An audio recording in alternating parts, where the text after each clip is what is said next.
हरियाणा तक करता है कर्नाटक तक का स्वागत। खट्टर साहब का ये स्कूल जहां के बच्चों का भविष्य इतना उज्जवल है कि हो सकता है आपको टॉर्च की जरूरत पड़ जाए। अब आप ये सोच रहे होंगे कि मैंने ऐसा क्यों कहा, तो चलिए हम आपको बताते हैं।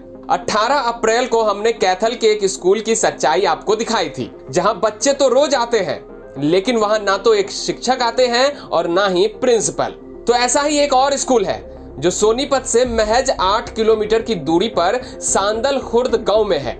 इस स्कूल में बस एक चीज है जो कैथल के स्कूल से इसे अलग करती है, और वो है कि यहाँ पर एक टीचर है। दरअसल शिक्षा विभाग की ओर से पूनम सरोहा को यहाँ पर बतौर टीचर भेजा गया था, लेकिन उनकी हालत एक हाउसवाइफ की तरह हो गई है, क्योंकि वो ही इस स्कूल की प्रिंसिपल है, वो ही क्लर्क, और शिक्षा विभाग की तरफ से जब निर्देश मिलता है तो पूनम ही मीटिंग अटेंड करने के लिए पहुंचती हैं। और जब वो मीटिंग के लिए जाती है तो बच्चों की पढ़ाई बंद हो जाती है, क्योंकि स्कूल में कोई दूसरा टीचर ही नहीं है। तकरीबन 2-2.5 साल से गांव के इस स्कूल की दशा ये है कि यहाँ केवल एक ही टीचर 30 से 40 बच्चों को पढ़ा रही है। अब आप ही बताइए कि एक टीचर अलग अलग क्लास के बच्चों को भला कैसे पढ़ाए।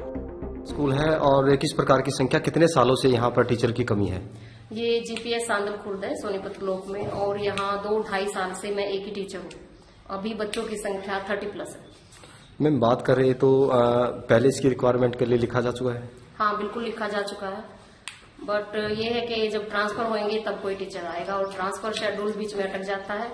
लेकिन अभी उम्मीद है, क्योंकि डेपुटेशन की पावर जो है डीओ सर के मिल गई है। हम देख रहे हैं ना तो कमरों में कोई सुविधा है, बहुत सारी गर्मी इतनी ज्यादा पड़ रही है जहाँ नहीं इन्वर्टर है स्कूल में, बस उसका थोड़ा सा ना फ्यूज उड़ा हुआ है, वो इलेक्ट्रिशियन ने आना है। मैम बच्चों की पढ़ाई किस प्रकार से हो पाती है एक टीचर के साथ में?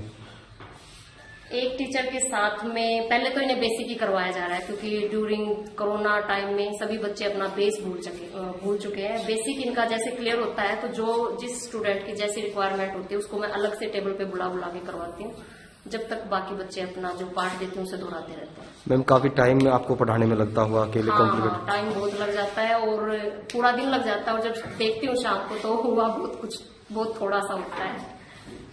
तो क्या मांग करते हैं सरकार प्रशासन से, क्या कहेंगे? कम से कम 2 टीचर तो यहाँ और जरूर होने चाहिए, ताकि बच्चों को ढंग से पढ़ाया जा सके। स्कूल के बच्चों का कहना है कि स्कूल में पढ़ाई तो अच्छी हो रही है, लेकिन और भी टीचर की जरूरत है। मेरा नाम जिया है, मैं 3rd क्लास में पढ़ती हूँ। हाँ, कितने टीचरों की जरूरत है? यहाँ पढ़ाई कैसी होती है? बहुत अच्छी होती है, और हमें बहुत सारे टीचर चाहिए हैं। 2 टीचर चाहिए हैं। पढ़ाई कैसी होती है? बहुत अच्छी होती है। तो यहाँ लाइट रहती है, पंखे वगैरह रहते हैं? रहते हैं। अच्छा, कौन सी क्लास में पढ़ते हो? 3rd। क्या नाम है, क्या कहेंगे? बोलो। हमारा नाम रितिशा है। किस क्लास में? 2nd क्लास में पढ़ती हूँ। तो मैडम किस प्रकार से पढ़ाई कराती है? बहुत अच्छे से। तो एक टीचर में और टीचर की जरूरत है यहाँ पढ़ाई की? यस।